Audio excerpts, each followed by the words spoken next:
আগামী দিনের জন্য এই অত্র অঞ্চল বলতে বরিশাল, চাঁদপুর, ভোলা, নোয়াখালী, কুমিল্লার মাঝখানে লক্ষ্মীপুর একটা স্বয়ংসম্পূর্ণ এলাকা, ইন্ডাস্ট্রিয়াল জোন, কৃষি ভিত্তিক অর্থনৈতিক জোন হিসাবে গড়ে উঠে আমাদের এই অত্র অঞ্চলের মানুষের কর্মসংস্থানের ব্যবস্থা হবে, উৎপাদন উন্নয়নের ব্যবস্থা হবে, আমরা এলাকার মানুষ স্বাবলম্বী হব, লক্ষ্মীপুরটা স্বনির্ভর হবে ইনশাআল্লাহ।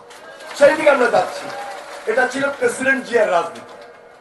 প্রেসিডেন্ট জিয়া খাল খনন, নদী নালা, এলাকার উন্নয়ন, কৃষিভিত্তিক, এই যে প্রাণী মৎস্য পশুপালন, এইদিকে কিন্তু প্রেসিডেন্ট জিয়া নজর ছিল।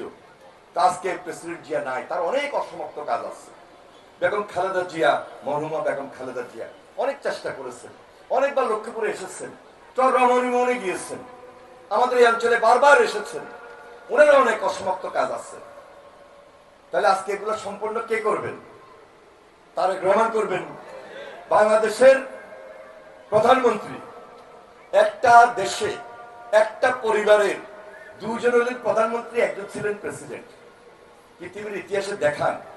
তাহলে ওই পরিবারের যদি কিছু না থাকে, ওই পরিবার যদি সাধারণ মানুষের জন্য কিছু না করে, যদি কিছু না করত, যদি গণবান্ধব না হইত, জনবান্ধব না হইত, দেশপ্রেমিক যদি না হতো, তারেক জিয়ার দল কি আবার ক্ষমতা আসতো?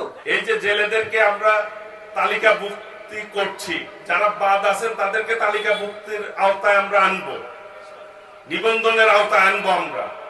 কাজেই আপনারা নিয়মের ব্যত্যয় ঘটাবেন না দয়া করে। সরকার বলেছে, আপনাদের স্বার্থেই বলেছে। ঠিক আছে।